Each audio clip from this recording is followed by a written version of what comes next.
अस्सलाम वालेकुम नाज़रीन, आप देख रहे हैं प्रोग्राम गौहर के साथ और मैं हूं आपका मेज़बान गौहर भट्ट। आज के प्रोग्राम में हम ज़ेर बहस लाएंगे कि मुस्लिम लीग नवाज़ ने मियां नवाज शरीफ साहब को दोबारा सदर बनाने के हवाले से एक करारदाद पास की है। इसके साथ साथ आर्मी चीफ जनाब आसिम मुनीर साहब का एक बयान आया है और बयान बहुत ज़्यादा अहमियत का हासिल है, उस पर बात करेंगे। साथ ही साथ हम ये बात करेंगे कि जनाब शहबाज शरीफ साहब ये कहते हैं, जो कि वज़ीर-ए-आज़म पाकिस्तान है, कि इज्तिमाई कोशिशों से मुल्क की मईशत में सूरत हाल बेहतर हो रही है। इन सारे इशूज़ पर बात करने के लिए हमारे साथ स्टूडियो में मौजूद हैं जनाब परवेज़ बशीर साहब, उनके साथ मौजूद हैं जनाब मुबशर बुखारी साहब और उनके साथ तशरीफ़ फरमाएं जनाब सलीम शेख साहब। तीनों बहुत सीनियर सहाफ़ी और तजिया निगार हैं। जनाब परवेज़ बशीर साहब, ये बताइएगा कि मियां नवाज शरीफ साहब जो हैं उनको दोबारा सदर बनाने के हवाले से राना सनाउल्लाह साहब ने आज एक इजलास की सदारत की थी और उसमें ये करारदाद पेश की गई है। ये सर जो एक उनके मंशूर के तहत एक आइनी तरीक़ेकार है उसको अडाप्ट करना शुरू कर दी, क्या ये मरहला कंप्लीट हो गया है या अभी इसमें और मराहल हैं? नहीं, अब ये इसका एक इजलास होगा सेंट्रल वर्किंग कमेटी का, जी जी, तो जिसको मजलिस आमला मेरा ख्याल कहते हैं। तो जब इजलास होगा तो उसके अंदर ये सारे होगा, कंप्लीट होगा। तो ये जो है काफ़ी अरसे से ये जो थी नवाज शरीफ को सदर बनाने के बारे में सोच विचार हो रही थी। तो अब मेरा ख्याल है कि अब वो इस बात पे पहुंच गए हैं पार्टी के, पार्टी जो है उसको ज़्यादा सरगर्म अमल किया जाए, ज़्यादा पॉपुलर बनाने के क्या तरीके हैं।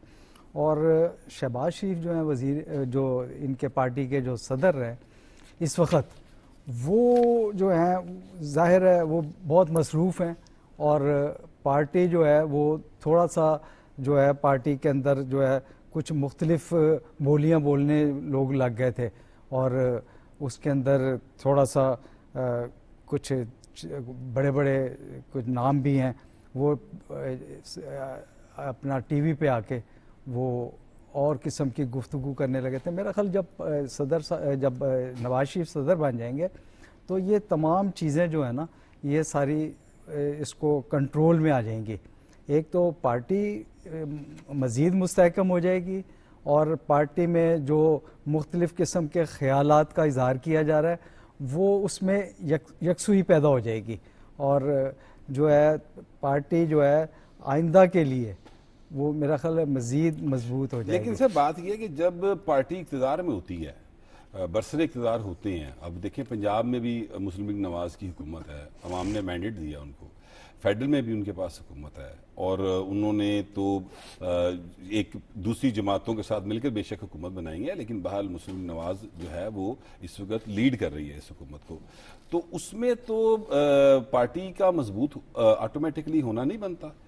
ऑटोमेटिकली तो खैर कोई पार्टी नहीं होती। मेरा मतलब है कि जब आपका इक़्तिदार होता है तो फिर वैसे आपका जरा मोराल अप रहता है ना। इसमें फ़र्क है ना, नवाज शरीफ जो है ना वो जिसको कहते हैं कि इंतहाई पॉपुलर शख्सियत है। जी जी की बात है। और उनके नाम पे वोट पड़ता है सर, उनके नाम पर वोट, वो लाहौर हो या लंदन हो, उनके नाम पे वोट पड़ता है। अब वो यहाँ आ गए हैं जी, पहले वो लंदन में थे, अब यहाँ आ गए हैं तो उनका जो किरदार है वो अब उसको नुमायाँ होना चाहिए, उसका इजहार होना चाहिए। अब पार्टी यही सोच रही थी कि अगर वो इस तरह बैठे रहे और वो सरगर्म अमल ना हुए, मतलब वो ये नहीं चाहते कि मैं बहुत ज़्यादा जो है हुकूमत में आके जिस तरह कोई इजलास हो रहा है तो उसके अंदर मैं आऊँ, वो पॉलिसी देंगे और पॉलिसी जो है उसके ऊपर जब वो सदर बन जाएंगे तो उस पॉलिसी के ऊपर मनन अमल करना पड़ेगा। अभी थोड़ा सा अभी एडवाइजरी रोल है, एडवाइजरी रोल है, उस वक्त एक कमांड का रोल होगा और वो उनके अहदाफ हैं। जी जी, एक तो वो शुरू से माशी इस्तेकाम जो है उसकी बात करते हैं, एक हमेशा ये रहा है, बिल्कुल तामीर और तरक्की जो है, बिल्कुल ठीक बात है। उनका एक और रोल जो है, एक और जो सोच है वो ये है कि महंगाई जो है उसको कम होना चाहिए। हाँ, इस टाइम जो है इसकी अशद ज़रूरत है और वो मैं आपको मतलब मेरी जो सोच है, जो मैं जानता हूँ, वो महंगाई जो है वो कम करने की तरफ आ गए हैं और यहाँ पर पंजाब में उन्होंने काफ़ी हदायत दी हैं, ऊपर भी दी हैं, इसलिए कि आज इरफान सदीकी साहब का मैंने एक बयान भी पढ़ा है कि राना सनाउल्लाह का, कि कोई बात ऐसी नहीं होती जो विफाक ने जो पॉलिसी अपनाई है वो नवाज शरीफ की रजामंदी के बगैर हो। तो यहाँ पर उन्होंने इस तरह के बाज़ मशवरे दिए हैं पंजाब में जिसके असरात भी नमूदार हुए हैं। तो मैं ये देख रहा हूँ कि उनके आने से बहुत सारा फ़र्क पड़ेगा और जो मईशत है और उसके बारे में जो भी उनकी सोच है, फ़लसफ़ा है, वो आगे बढ़ेगा। मुबशर बुखारी साहब, क्या आप परवेज़ बशीर साहब की इस बात से इत्तेफाक करते हैं कि उनके आने से बहुत ज़्यादा फ़र्क पड़ेगा और मईशत जो बेहतरी की तरफ जाएगी? देखिए तो अभी भी मईशत के जो इशारे हैं वो बेहतरी की तरफ ही हैं। जी, सबसे पहले तो मईशत की बात कर लेते हैं। जो एशियन डेवलपमेंट बैंक की आउटलुक रिपोर्ट थी उसके मुताबिक अगले साल तक हमारी जो इन्फ्लेशन है वो 15% पे आ जाएगी 25 से। हमारी नेशनल ग्रोथ बढ़ जाएगी, 25% तक जा सकती है। तो अशारिया बेहतर होते हैं। तो और सबसे अहम बात ये थी कि जो हमारी एडिबल्स होती हैं, रोज़मर्रा की खोरनी अशिया जिन्हें हम बोलते हैं, उनकी प्राइसेस भी स्टेबल होने का चांस है इस एक फिस्कल ईयर में। ये तो रिपोर्ट्स जो है इंडिपेंडेंट रिपोर्ट्स बता रही हैं। इसका मतलब है मुईशत में अशारिया बेहतर हो रहे हैं। 72,000 पे आपका इंडेक्स पहुँच गया, कभी तारीख में नहीं गया। तो यही इंडिकेटर्स होते हैं जिससे हम किसी भी इकोनॉमी की या किसी मुईशत की मजबूती का को जज करते हैं। मियां नवाज शरीफ साहब की अगर बात करें तो दो उसके पहलू परवेज़ भाई ने कहे, एक पार्टी और एक मुईशत। तो इसमें कोई शक वाली बात नहीं है कि जब बंदा इस स्टैचर पे चला जाए तो उसके लिए पार्टी ओहदे अहमियत नहीं रखते।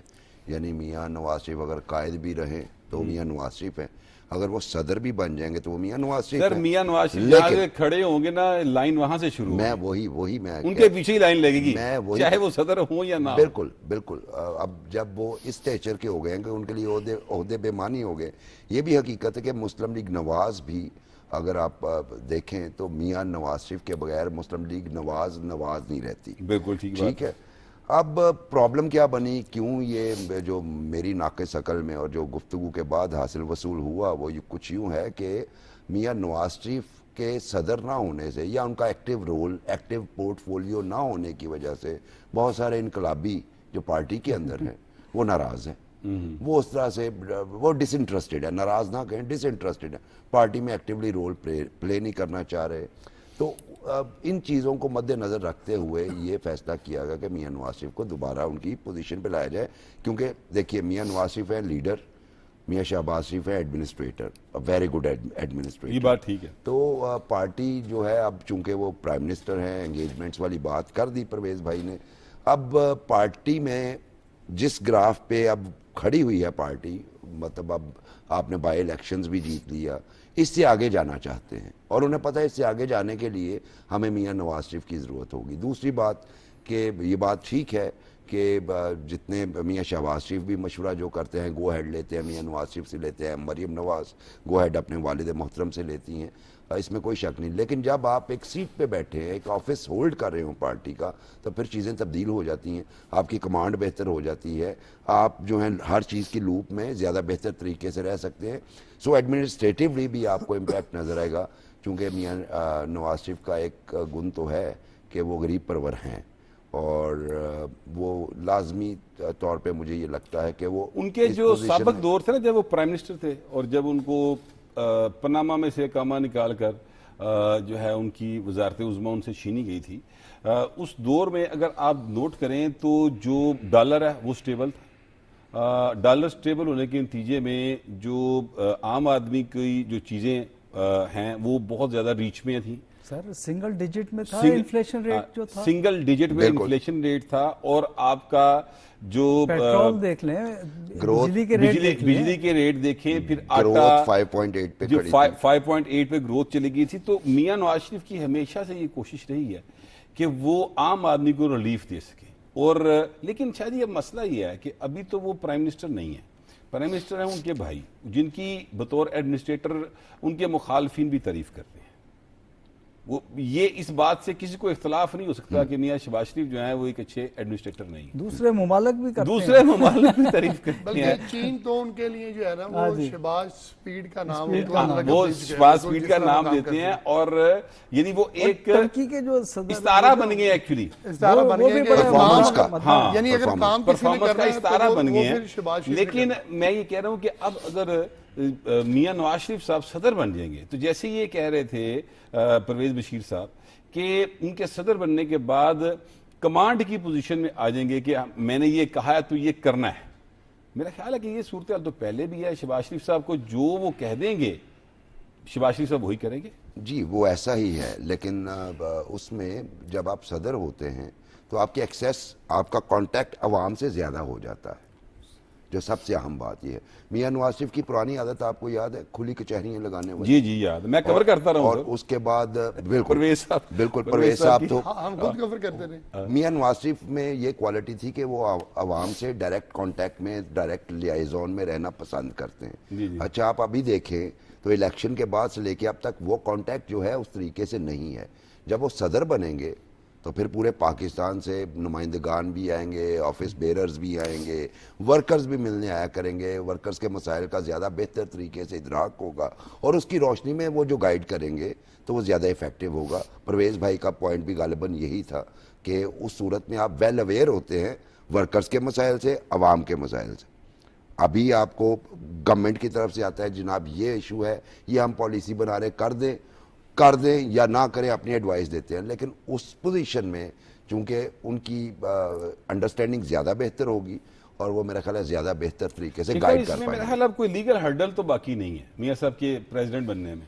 देखें, एक लीगल हर्डर थी वो ख़त्म हुई है, तो ये अब सारी सूरत हाल क्लियर हुई है ना, क्योंकि आज राना सनाउल्लाह साहब ने भी यही कहा है, जो एक करारदाद भी पेश हुई है। आपने तो प्रेस कॉन्फ्रेंस भी शायद नहीं, अटेंड की मैं नहीं अटेंड कर सका, तो लेकिन उसका मकसद ही ये था कि जो इनको सदारत के ओहदे से हटाया गया था 2017 में, तो अब उसका अजाला करने के लिए जो है ना वो पार्टी की जो पंजाब लेवल की जो क़यादत है उसने ये फैसला किया है कि मियां मोहम्मद नवाज शरीफ को जो है वो सदारत का ओहदा संभालना चाहिए। उससे जो है वो पार्टी जो है वो भी मजबूत होगी और उसके साथ साथ जो पार्टी के साथ लोगों का, जिस तरह अभी बुखारी साहब फरमा रहे थे कि लोगों का इंटरेक्शन जो पार्टी के अहदेदारान है उनका कम है, तो वो बढ़ जाएगा। फिर वो सूबे के हवाले से भी इजलास करेंगे और कौमी सतह पर जो पार्टी के अहदेदारान होंगे उनकी सदारत भी करेंगे और जो डायरेक्शंस हैं वो निचली सतह तक जाएगी। उसका मकसद यही होगा कि अब जो मियां मोहम्मद नवाज शरीफ जो पार्टी में उस तरह एक्टिव नहीं थे वो एक्टिव हो गए हैं, और फिर जो, क्योंकि जैसे पहले बात हो रही थी कि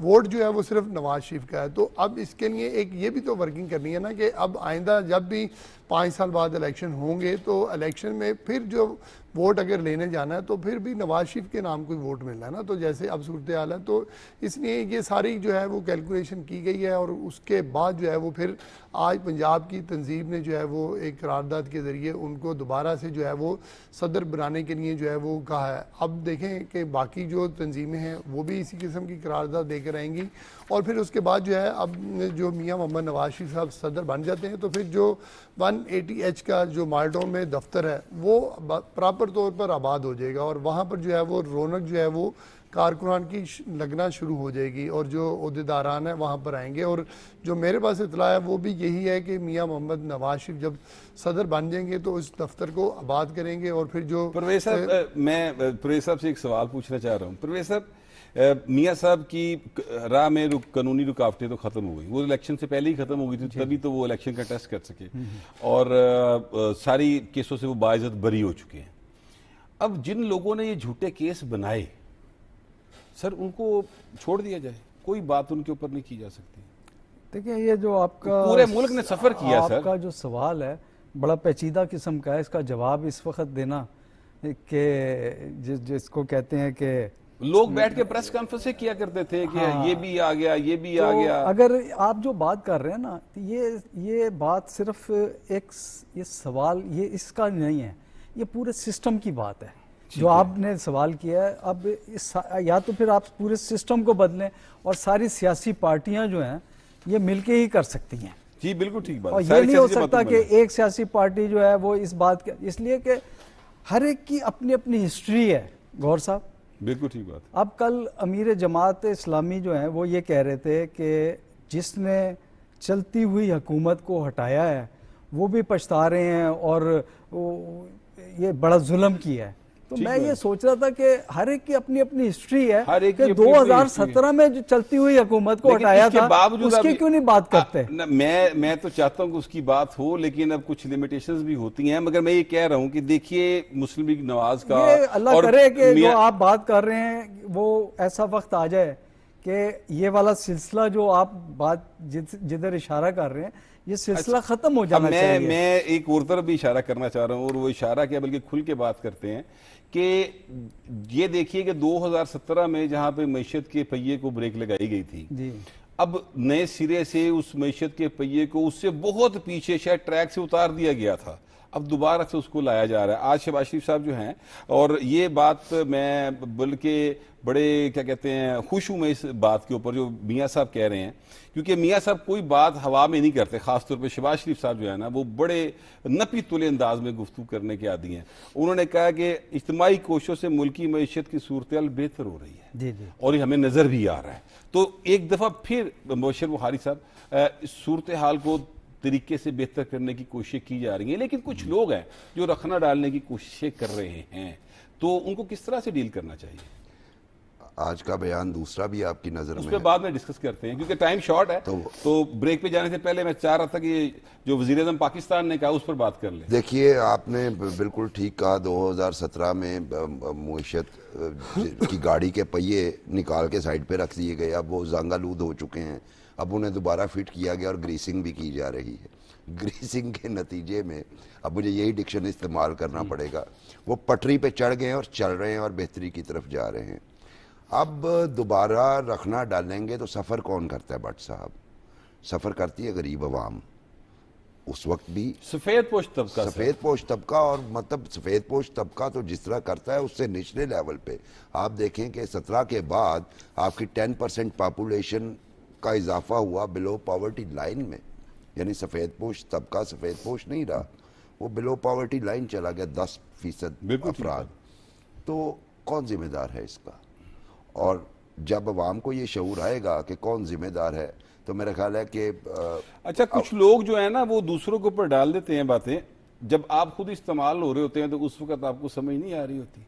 लिहाजा मैं एक्चुअली जो कहना चाह रहा हूँ ना, अभी भी जो रखना डाल रहे हैं, मेरा इशारा रखना डालने वालों की तरफ है। मैं उसी तरफ आ रहा था कि अवाम आहिस्ता आहिस्ता उन्हें पहचान रहे हैं।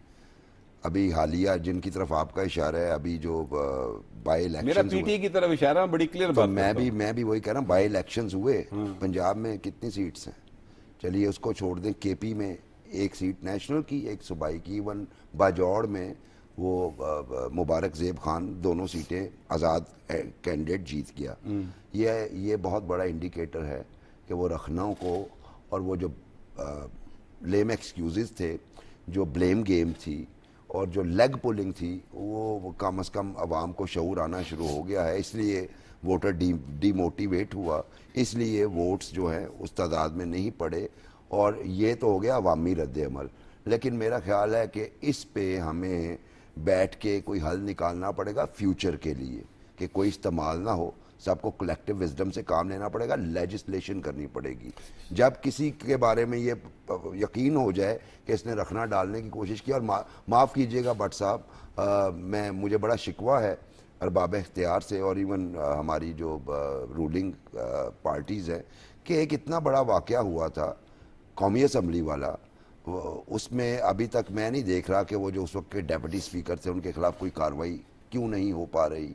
क्या प्रॉब्लम है आपको, क्या वीकनेसेस हैं आपकी, कि एक बंदा जो है कॉन्स्टिट्यूशन की स्पिरिट के अगेंस्ट जाता है, और उस वक्त हम बड़े ज़ोर शोर से नारे लगा रहे थे आर्टिकल 6 लगेगा, तो क्यों नहीं लगा? मैं ये जानने का हक तो रखता हूँ एक पाकिस्तानी शहरी की हैसियत से। नहीं, आपका सवाल जो है वो अरबाब इख्तियार से है, और मेरा ख्याल कि उन्होंने इस सवाल को सुन लिया होगा और यकीनी तौर पे इसका जवाब आपको मुनासिब वक्त पे मिल भी जाएगा। शेख साहब ये फरमाइएगा कि सऊदी अरब और दीगर ममालिक के साथ जो सरमायाकारी के मामला तेज़ी से आगे बढ़ रहे हैं, उसकी वजह से आपके ख्याल में पाकिस्तान की मईशत बेहतरी की तरफ जाना शुरू हुई है, सरमायाकार का जो एतमाद है वो बहाल हुआ है? जी, बेसिक तो बात यही है कि देखें, जैसे ही हुकूमत बनी तो सऊदी वफद आया और अब जो है हमारे वज़ीर आज़म 28 अप्रैल को जो है वो सऊदी अरब भी जा रहे हैं। इसका मकसद यही है कि अभी हमारे पास सरमायाकारी उस तरह आई नहीं है और हमारे माशी इशारिये जो हैं वो बेहतर होना शुरू हो गए हैं। और जब सरमायाकारी आ जाएगी, जो कि $5 अरब की थी इनिशियली, लेकिन अब उसको सुन रहे हैं कि वो शायद $7 अरब की हो जाएगी, तो उससे हमारे जो है वो माशी इशारिये और मज़ीद बेहतर हो जाएंगे। और ये जो रिपोर्ट्स आ रही हैं उसमें उसका भी यही मकसद है, वो जो रिपोर्ट्स दे रहे हैं कि अब जब सरमायाकारी आएगी तो ज़ाहिर है लोगों की जो हालत है मुआशी वो बेहतर होगी और लोगों का जो रहन सहन है वो बेहतर होगा और उनकी क़ुव्वत इस्तेदाद जो है वो बढ़ेगी, रोज़गार भी बढ़ेगा। तो ये वाली सारी बातें जो हैं वो इसकी वजह से है और सरमायाकारी जो है वो बेहतर होने जा रही है। और एक और बात जो आज काबीना का इजलास हुआ है उसमें एक बड़ी अच्छी बात की है वज़ीर आज़म मियां मोहम्मद शहबाज शरीफ साहब ने कि ट्रैक एंड ट्रेस पॉलिसी जो थी ना वो बड़ी गलत बनाई गई थी, कि उसमें जो ख़ास तौर पर उन्होंने एक शोबे का नाम लिया है सीमेंट सेक्टर का, कि उनको जो रिलीफ दिया गया FBR की वो नाकामी करार दी है और उसके हवाले से उन्होंने एक कमेटी भी तश्कील दे दी है जो कि 72 घंटे में रिपोर्ट पेश करेगी और ज़िम्मेदारान का तयन करेगी। और ये उस वक्त ट्रैक एंड ट्रेस पॉलिसी बनाई गई थी वो साबका हुकूमत में 2019 में, और उन लोगों को ही कहा कि आप जो है हमें एक सिस्टम बना दें, अपनी जेब से पैसे लगाएं और जितने आप टैक्स दे सकते हैं वो दे दें। उस पर शहबाज शरीफ साहब ने कहा कि अगर $1 अरब खर्च होता था तो आप $10 अरब खर्च कर देते, लेकिन उससे जो है हज़ारों अरब रुपए जो हैं वो हुकूमत पाकिस्तान के ख़जाने में आने थे। लेकिन आपने जो है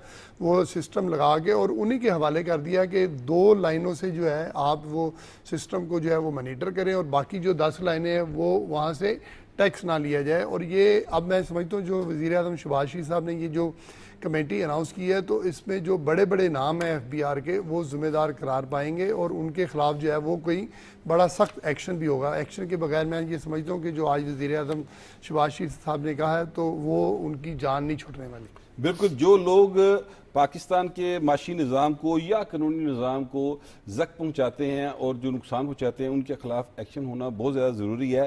जनाब परवेज़ बशीर साहब, ये फरमाइएगा कि मियां मोहम्मद नवाज शरीफ साहब के एक दफ़ा फिर सदर तो बनने की राह अब तकरीबन हमवारी है। अब तो मेरा ख्याल सिर्फ एक क्या कहते हैं फॉर्मेलिटी उनकी हाँ ही रह गई, उनकी हाँ ही रह गई है, बाकी तो सब तरफ से मामला उनकी तरफ से भी हाँ ही समझे, उनकी तरफ से भी हाँ ही समझे, इसलिए कि वो इस बात को समझते हैं कि मेरी ज़रूरत जो है वो है इस वक्त। वो जो है ना, अब जब सदर बन जाएंगे, अब हमने तो सिर्फ इस बात पे गुफ्तगू करनी है और उधर को देखना है कि उनके सदर बनने से फ़र्क क्या पड़ेगा। अभी बात जो हो रही थी वो जो अवामी सोच है ना, अवाम के जो मसाइल हैं वो उसमें थोड़ी कमी आ गई है, तो उसको वो पूरा कर देंगे। ब्यूरोक्रेटिक सोच से बिल्कुल अलहदा हो जाएगी ये चीज़। अब उनकी अवामी सोच जो है वो नमूदार होगी। जब वो जो पॉलिसी देंगे और जो वो मशवरे देंगे वो बाउंड होंगे, बाइंडिंग होगी पे कि उसके ऊपर अमल किया जाए, क्योंकि ये एक मंशूर का हिस्सा है। बिल्कुल ठीक बात और है। आपको मैं एक और बात बताऊं सर, ये बात आप ब्रेक से वापसी में बता सकते हैं? जी जनाब। फिलहाल ब्रेक का कहा जा रहा है जी, टेक अ ब्रेक।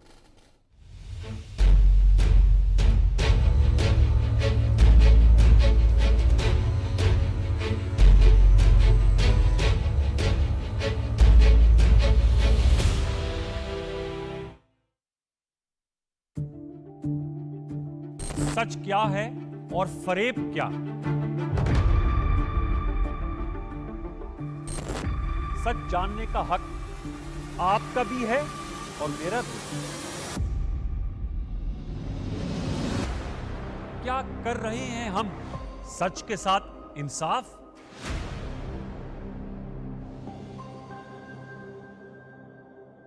सच तो यह है कि सच बोलना, सुनना और बर्दाश्त करना मुश्किल है। कोशिश जारी रखेंगे हक़ाइक़ सामने लाने की और झूठ का पर्दा चाक करने की। प्रोग्राम सच तो ये है में देखिए सैयद अनवारुल हसन के साथ रात 10:05 पर सिर्फ PTV न्यूज़ पर।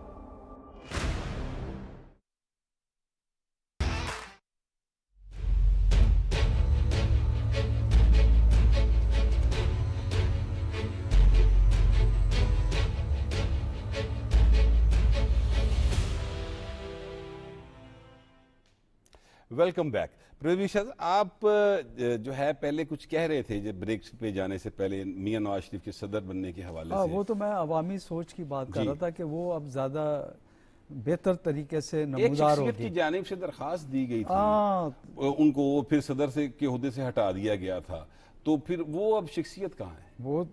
वो शख्सियत जेल में है और वो चेयरमैन भी नहीं है अपने पार्टी के, पार्टी भी दरबदर ही है और मुख्तलिफ़ किस्म के ख्यालात नज़रियात की बात हो रही है। जो पुराने लोग थे वो पता नहीं किधर हैं, अब नए लोग आ गए हैं, वकला की टीम आ गई है, हर रोज़ एक नई बोली बोली जाती है, कोई किस तरफ जा रहा है, कोई किधर को जा रहा है।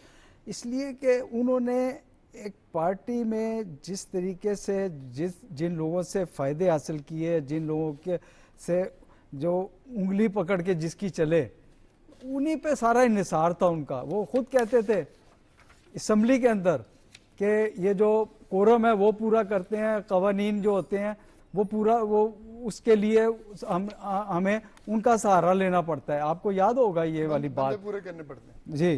तो वो जो है फिर ये मकाफात अमली कह लेना इसको कि अब वो 2017 वाली जो चीज़ है वो वापस आ रही है, जहाँ से वो सिलसिला टूटा था वहीं से सिलसिले को वहीं से दोबारा उस सिलसिले जोड़ा को जा रहा दोबारा है जोड़ा और जा अल्लाह रहा है। करे कि पाकिस्तान हाँ। की जो मईशत है, क्योंकि असल मामला जो है वो मईशत का है, वो वहीं पर वापस से उसी देखिए ट्रैक पे चली मईशत जाए। के हवाले से जो है ना, वो जो आप ये देखें, अभी शहबाज स्पीड की बात हो रही थी, जी जी। तो अब जो इस वक्त है जो खारजा पॉलिसी के हवाले से दूसरे ममालिक की अट्रैक्शन पाकिस्तान में सरमायाकारी के हवाले से, जी जी। शहबाज स्पीड जो थी सी पैक के हवाले से उसने रिकॉर्ड तोड़ दिए। जी जी। इतनी तेज़ी से ये काम हुआ है कि मैं हैरान हो गया हूँ कि जो हमारे दोस्त ममालिक है, मुसलमान ममालिक है, हमसाया ममालिक हैं, वो किस तेज़ी से इस हुकूमत को उन्होंने ना सिर्फ कबूलियत बख्शी बल्कि इतने 2 माह के अंदर सरमायाकारी के बारे में बेशुमार जो है वो आवाज़ें आनी शुरू हो गई हैं, पेशकश आनी शुरू हो गई हैं। और सरमायाकार का जो है वो एतमाद ऐसे बहाल हो गया।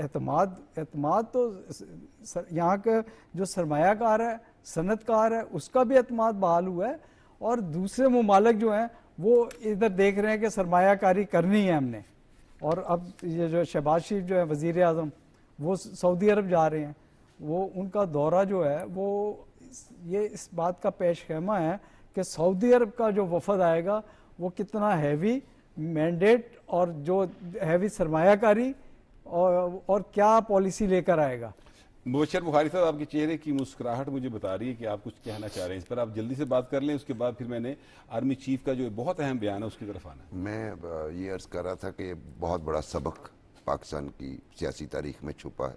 जो बात कर रहे थे परवेज़ भाई कि वो जिसने दरख्वास्त दी थी और मियां नवाज शरीफ को सदारत से हटाया था, फ़र्क क्या है ज़रा देखिए। जब मियां नवाज शरीफ जेल में थे, उनके साथ उनके बहुत से कॉमरेड्स जेल में थे। नाम लीजिए, मतलब राना सनाउल्लाह साहब थे, उनकी साहबजादी जेल में, साहबजादी जेल में इतना थी। डेयरिंग स्टेप मेरा ख्याल शायद ही कौन किसी ने रह लिया। गया था? हाँ, कौन रह गया था बाहर? और किसी ने बिट्रे नहीं किया, किसी ने भी कोई टर्न कोट नहीं बना, किसी एक ने कहा कि आइंदा से नहीं करेंगे। जबकि दूसरी तरफ आप देखें कि कितनी प्रेस कॉन्फ्रेंसेस हुई, कितने लोग बिट्रे कर गए, कितने छोड़ गए, नतीजा क्या निकला कि आपने बिल्कुल वो वकीलों के हाथ में अपनी सियासी लीडरशिप दे दी और अब वो फैसले कर रहे हैं।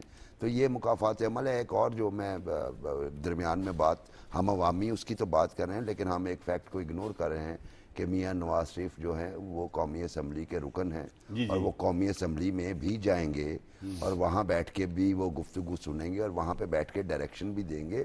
लेकिन मैं आपके प्रोग्राम की वसातत से मियां साहब से ये दरख्वास्त करना चाहता हूँ कि वो अपनी प्रेजेंस जो है कौमी असम्बली के इजलास में यकीनी बनाएं, क्योंकि जब इस लेवल के लीडर्स जाते हैं तो असम्बली की क्रेडिबिलिटी बढ़ती है और दूसरी बात है कि सीरियसनेस भी आती है और सीरियसनेस आती है और सबसे अहम बात है कि उनकी पार्टी बरसरे इक़्तिदार है।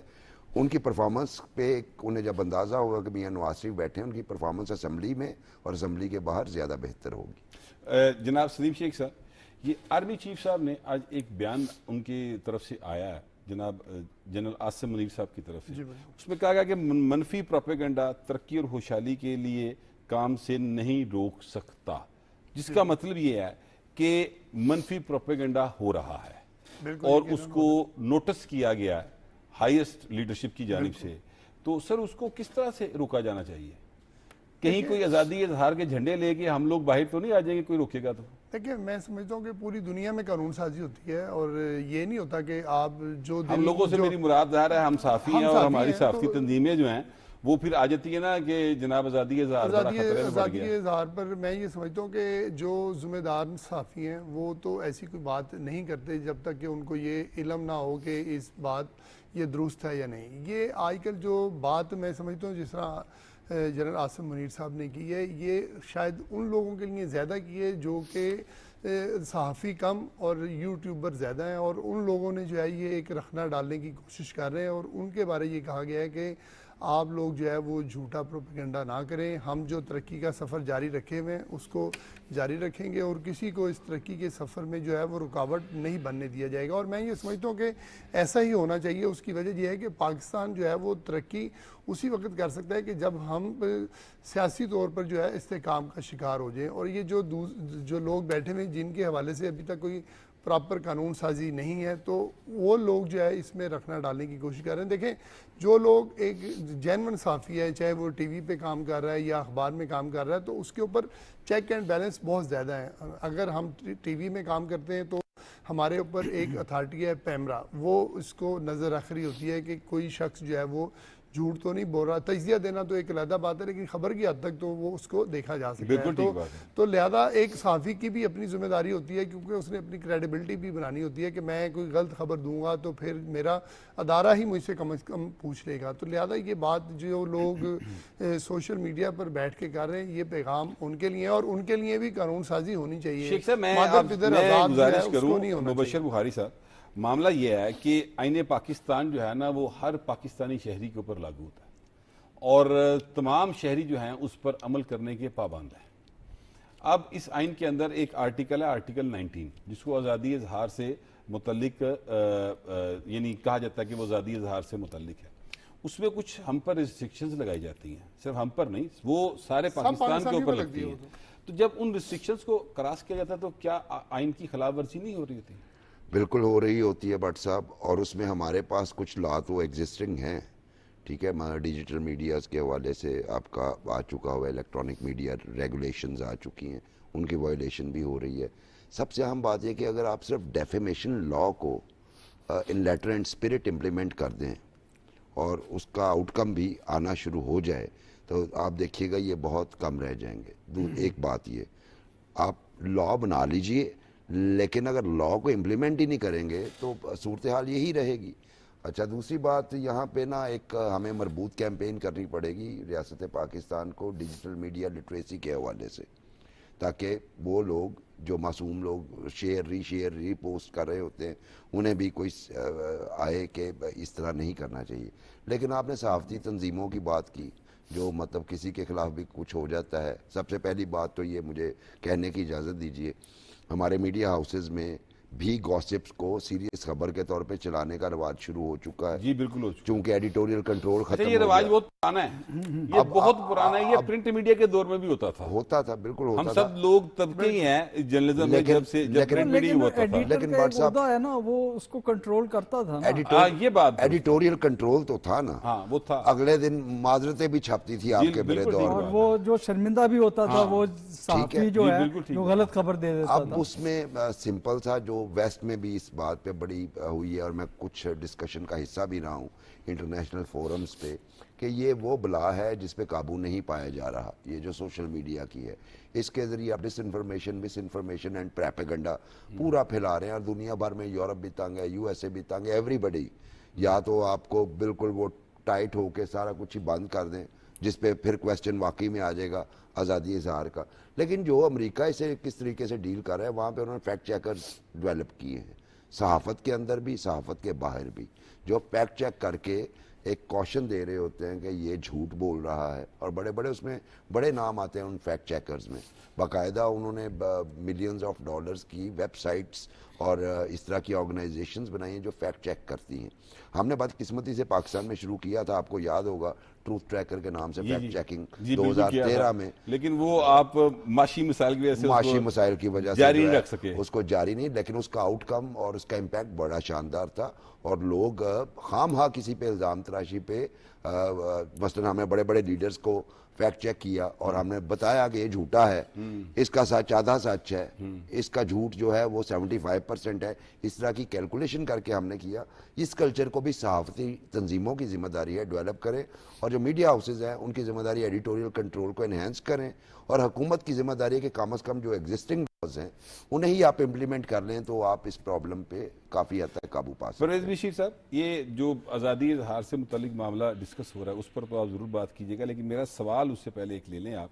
और सवाल मेरा ये है कि आर्मी चीफ साहब ने ये कहा कि मनफी प्रोपेगेंडा और ट्रोल्स तरक्की और खुशहाली के लिए काम करने से नहीं रोक सकते, जिसका मतलब मैं ये ले रहा हूँ कि आर्मी चीफ भी जो हैं वो पाकिस्तान की माशी तरक्की जो है ना वो हर सूरत में चाहते हैं कि उसको उसका पहिया नहीं रुकना चाहिए। देखें अभी जो ये तो बहुत अच्छी बात नहीं है। ये बहुत अच्छी बात है। अभी जो गुफ्तगू हुई है ना, वो ये जो बयान है ये मीडिया की हद तक नहीं है, ये सिर्फ इसको वसी उसमें तनाज़ुर में देखना देखना पड़ेगा। उसमें एक जुमला बड़ा अहम है आर्मी चीफ का। जी जी, आप लोग ने कहा कि जी ये जो माशी तरक्की है उसमें ये रखना डालने की कोशिश। जी जी, उन्होंने सिर्फ ये नहीं कहा, बल्कि ये भी कहा है कि जिस सिमत में जिस शारा पे हम चल निकले हैं जी जी, वहां से तवज्जो हटाने वालों की कोशिश भी नाकाम की जाएगी बिल्कुल या ठीक। नाकाम होगी। जी जी, तवज्जो हटाने यानी उससे जिसको कहते हैं, इसको कहते हैं कि सिर्फ यही नहीं रखना डालने वाले, तवज्जो हटाने। कौन तवज्जो हटा रहा है? अब मीडिया की बात आ जाए, मीडिया को कौन यूज करता है, मिस यूज कौन ज्यादा करता है, ये भी देखें आप। अब ये मैं इस बयान से हटके मैं सोच रहा हूँ, गुफ्तगू का हिस्सा है ना, ये पीटीआई वाले बेशुमार करते हैं, और वो जो है सोशल मीडिया पे मुकम्मल उनका कंट्रोल कब्जा रहा है, उनका कब्जा रहा है, और वो हर वक्त जो है उस कोई ना नफरतों कोई की सियासत और इंतशार की सियासत, ये 2014 से आप चले जाएं, ये जो बार बार ये मैं हिस्ट्री का जिक्र करता हूँ कि कुछ लोगों की हिस्ट्री अब शुरू होती है, तो चीन के सदर को आने से भी रोका गया था ना। तो ये वाला जो बयान है रखना डालने की कोशिश क्या, बल्कि तवज्जो हटाने की तरफ, मतलब हम उस तरफ भी उनकी नज़र है। मतलब अगर कोई इंतशार पैदा करता है और बिला जवाज एहतजाज करता है और कोई इस तरह के बयान देता है, ये मेरी बात का, मैं अपनी बात कर रहा हूँ कि अभी वजीर आला खैबर पख्तूनख्वा ने कह दिया इस्लामाबाद पे कब्जा कर लेंगे। अगर खैबर पख्तूनख्वा निकल आया तो फिर नामो निशान नहीं रहेगा। पता नहीं किसके तरफ इशारा है ये कि नामो निशान। इस तरह के बयानात वो जो उनके बयानात हैं उनको सीरियस लेने की जरूरत ही नहीं है मेरा ख्याल है, क्योंकि ये तो बिल्कुल बचगाना सी बातें हैं ना जिस तरह की वो करते हैं। हाँ। तो उनको तो सीरियस नहीं लेना चाहिए। लेकिन जो आपने कहा तवज्जो हटाने की कोशिश की जी, जा रही है, ये बड़ी बात की ये तवज्जो हटाने की जो कोशिश की जा रही है, कौन कर रहा है? ये मुल्क दुश्मन कर रहे हैं ना, जिन्होंने IMF को जो लेटर लिखते हैं और पाकिस्तान में सरमायाकारी की जो है उसके हवाले से वो मुख्तलिफ बयानात देते हैं। अभी सऊदी अरब का वफद आया हुआ था, उन्हीं में से किसी ने कह दिया जी कि सऊदी अरब भी रजीम चेंज में शामिल था। देखिए किस तरह के बयानात आते हैं। अच्छा, मैं ये गुजारिश कर रहा हूँ कि ये बताइए कि क्या नया कोई कानून लाने की जरूरत है ये ट्रोल्स को कंट्रोल करने के लिए, या पहले कवानीन काफ़ी हैं? देखें इसके लिए तो जो है माहिरीन ही बता सकते हैं कि किस हद तक अमल दरामद हो रहा है कवानीन में और कितनी ज़रूरत है और किस चीज़ के लिए आपको किधर को जाना पड़ेगा। ये तो एक अलहदा बहस है। मामला ये है कि कुछ कवायद और ज़वाबित और लॉज अभी भी मौजूद हैं जिन पे अमल दरामद पूरी तरह नहीं हो रहा। जैसे अभी बात हुई डेफेमेशन की, डेफेमेशन लॉ, हाँ, कि वो तो मौजूद है, उसके ऊपर बिल्कुल अमल नहीं होता। बाहर की दुनिया में देखें ना, इसी पार्टी को देखें कि बाहर कितने जुर्माने हुए हैं नहीं, और कितने defamation केस law- आ रहे हैं वो। अच्छा, मैं ये कह रहा हूँ डेफिमेशन लॉ बुखारी साहब जो है वो मौजूद तो है, लेकिन मेरे ख्याल उस तरह से नहीं मौजूद है जिस तरह से क्राइम एक्ट भी मौजूद है। नहीं, जिस तरह से बरतानिया में कानून मौजूद है उस तरह का कानून शायद हमारा नहीं है। मुझे वैसे एग्जैक्ट मालूम नहीं है। हमारा कानून वैसा ही है, प्रॉब्लम इम्प्लीमेंटेशन में आता इम्प्लीमेंटेशन है। की है ना। ओके, अगर आप इम्प्लीमेंट कर लेंगे 4-5 एग्जाम्पल के बाद आपको ये चीज़ें नज़र नहीं आएंगी।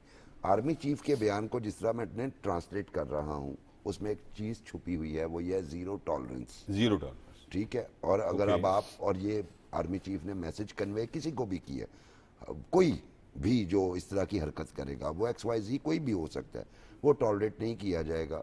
और मेरा ख्याल है कि अब यही वे आउट रह जाता है और फिर हम ह्यूमन राइट्स के उस पर भी चीखते अच्छा, हैं। मेरा सवाल जो है ना वो एक्चुअली कंप्लीट होने दें तो फिर शायद मेरा ख्याल आपको समझ आ सके मैं क्या पूछना चाह रहा हूँ। हमारे पास आपने बताया कि वही डेफेमेशन लॉ है ऑलमोस्ट जो कि बरतानिया में है, इसके अलावा दीगर कवानीन भी हैं। ये सब कुछ के होते हुए भी ट्रोल्स, शेख साहब यही सवाल आपसे भी मेरा होगा कि ट्रोल्स जो हैं वो अपना काम कर जाते हैं, हम उनको रोक नहीं पा रहे, तो फिर क्या नए कानून की जरूरत है? बट साहब देखिए, नया कानून भी अगर आप ले आएंगे और इम्प्लीमेंटेशन का यही आलम रहेगा तो नया कानून क्या कर लेगा। मेरा अभी भी ये कहना है कि हमारे जो एग्जिस्टिंग लॉज हैं उनकी इम्प्लीमेंटेशन आप कर दीजिए। अपने प्रोसिक्यूशन को कहिए कि विजिलेंटली काम करे। कोर्ट्स को अगर आप वो कहें कि जनाब ये आपके पास टाइम फ्रेम है, इतने अरसे में आप डिसीजन करेंगे, तो मेरा ख्याल है कि ये मामला काफ़ी हद तक आप सुलझा सकते हैं। हाँ, जिस चीज़ का आप कुछ नहीं कर सकते वो जो आपने बॉट्स रखे हुए हैं या जो अब्रॉड बैठे हुए ट्रोल्स हैं, उनके हवाले से यही किया जा सकता है कि उनके अकाउंट क्लोज करवा दें। और उस हवाले से जो है ऑलरेडी मेरे इल्म में है कि हमारी बातचीत एक्स से भी चल रही है और दूसरे सोशल मीडिया नेटवर्क से भी चल रही है।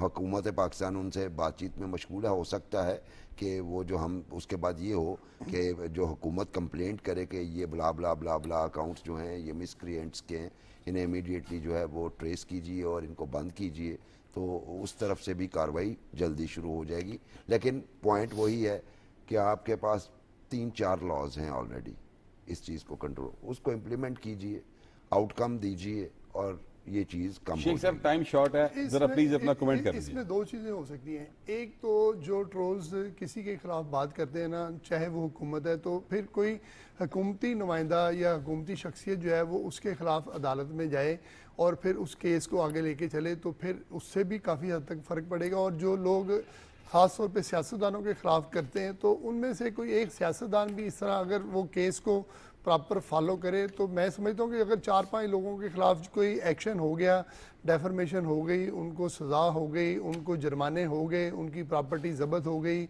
उनके पास गाड़ी हुई, जो कुछ हुआ वो उस जुर्माने की सूरत में चला गया, तो मैं ये समझता हूँ कि फिर कोई भी शख्स जो भी कोई बात करेगा, तो जब तक उसके पास उस चीज़ बिल्कुल की शेख साहब, आप तस्दीक दुरुस्त नहीं कह रहे होगी। हैं। मैंने जो शुरू में बात की थी कि आईने पाकिस्तान का अतलाक पाकिस्तान के हर शहरी पर होता है, मेरा इशारा इसी तरफ था कि सिर्फ मीडिया ही नहीं, हर आम आदमी से लेकर सियासतदान हो या सहाफ़ी हो, सबको आइन का मुकम्मल एहतराम करना होगा। उसी के नतीजे में पाकिस्तान तरक्की कर सकता है। ये हमारा आज का प्रोग्राम था। अब आपसे मुलाकात होगी अगले हफ्ते। अल्लाह निगहबान।